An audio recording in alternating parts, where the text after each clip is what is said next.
In the last video, we learned that Radhakrishnan stresses on the need of balanced growth.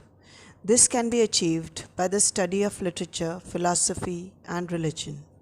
Literature teaches us that human emotions the world over are the same. Literature sensitizes us to the feelings of others. The more we read the works of great writers, we learn to empathize and sympathize better. Philosophy develops an attitude of life. It prevents us from getting confused by people's behavior and the turn of events. With a larger view, we develop a deeper understanding and live wisely. Through religion, we learn to be dutiful and not fall into the worldly trap of greed, lust, and avarice. All these form a foundation of integrity, and we go about our life while we follow the worldly pursuits. If this country has survived all the changes and chances it has passed through, it is because of certain habits of mind and conviction which our people, whatever their race or religion may be, share and would not surrender. The central truth is that there is an intimate connection between the mind of man and the moving spirit of the universe.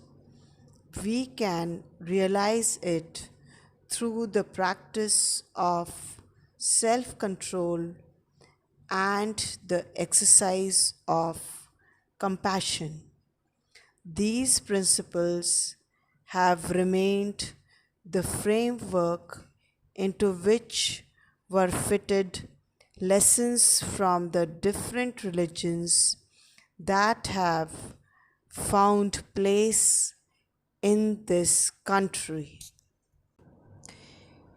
He talks about the richness of Indian culture, which is deeply ingrained in our minds through centuries. Looking back in history, when we see how despite of so many invasions and a variety of rulers from varied clans and regions following different religions have ruled over us, we have not betrayed our Indianness. We have always been flexible and open minded. We have always accepted and respected their differences and eventually made them one with us. This has only been possible because of our rich culture and our deep seated practice and faith in it.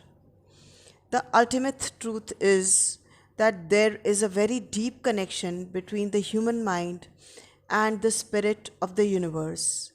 You are the creator of reality, and yet you have no idea how you do it. The process is effortless. When you see, light gains its brightness. When you listen, air vibrations turn into audible sound. The activity of the world around us in all its richness depends upon how you relate to it. This profound knowledge isn't new. In ancient India, the Vedic sages declared Aham Brahmasmi, which can be translated as I am the universe or I am everything. They arrived at this knowledge by diving deep into their own awareness, where astonishing discoveries were made. We too can practice it. Today, we explore reality through science, but in the past, we did it through meditation, self control, and compassion. These principles are the base of Indian philosophy. This is the one and only reason that all the religions have followers in our country. It has been possible only because of our attitude of openness and tolerance. Our history is not modern. It is like a great river with its source back in silence. Many ages, many races, many religions have worked at it. It is all in our bloodstream. The more Indian culture changes, the more it remains the same.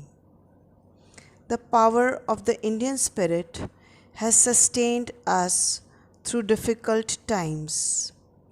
It will sustain us in the future if we believe in ourselves. It is the intangibles that give a nation its character and its vitality. Radhakrishnan talks about our ancient culture and civilization. No one knows how old it is. That is why he says its source is back in silence. Our civilization and culture has evolved over many ages, many centuries. Many races have contributed to make it what it is, with their religions and their beliefs incorporating into ours as they blended with the Indianness. This richness is now in our bloodstream, our DNA, our genes. There is a very unique quality of our culture. As more and more people blend in with their own lifestyles and faiths, the more rich it becomes, and yet does not lose its Indianness. It still remains the same. Its character of openness and tolerance does not change. Indian culture accepts and respects differences which is a very unique quality of our culture. This unique quality can be found nowhere in any other culture. It is this trait of our civilization which has sustained us through all the invasions and wars, and it will still do if we believe in our Indian culture, have faith in it, follow it, and not be influenced and brainwashed by the West. This is what the British did to us. They realized they could rule over us only if they attacked our rich culture, and they did it by brainwashing through the system of education. Before long, all the youth started despising all that was Indian. The English uprooted us from our Indianness, and to this day we are paying a heavy price for it. The strength of character and maturity of the mind are not seen as material things, but they alone enrich any civilization.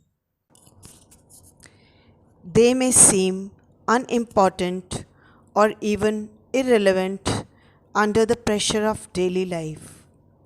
Our capacity for survival, in spite of perils from outside, matched only by our own internal feuds and dissensions, is due to our persistent adherence to this spirit. If our young men are to live more abundantly, they should enter more fully into the experience and ideals of the race. They should be inspired in their minds and hearts by the great ideas enshrined in our culture. In our day to day lives, we don't seem to feel the need for all this. We take these qualities for granted, but it is only the strength of character, integrity, and deeper level of maturity, the qualities that are needed to cope with our failures, our setbacks, so that we may not lose perspective or fall into depression and follow the wrong path. If our youth today wants to live a full life, they should not neglect or look down upon our rich heritage. India has an incredible diversity between languages, geographical regions, religions, traditions, and social stratifications. We place a high value on harmony and unity with others. A unified and interdependent community or family provides a strong support system that an individual can rely on daily. We trust in our society for help and assistance. Loyalty and assurance provides security and confidence. We emphasize on humility and preservation of our collective reputation, dignity and honor. We uphold our duties, responsibilities and obligations willingly. There is a sense of acceptance towards one's position in life or a belief in the theory of karma, our past, sorry, our present based on our past deeds. The interplay of these social, cultural, and religious factors allows people to be accepting of life events and trajectories. This does not mean they are unwilling to take responsibility. Many often contemplate how their actions may impact their future and make decisions accordingly. Diversity in India is celebrated. In a way, Indians are one of the most adaptable and creative people. They manage problems cheerfully, in a cooperative and innovative manner, along with a light-hearted attitude towards situations that might be frustrating. Diversity, pride, innovativeness, adaptability, harmony, modesty, and lightheartedness are the traits of Indian culture. The youth should accept it with open arms, enrich themselves by learning more and more about our rich culture and heritage. Our culture is full of great men and sages of every age to inspire us, to guide us, to keep us on the right track, to not make us unnecessarily materialistic or greedy, to focus on the uplift of our character and souls, to evolve and become better human beings.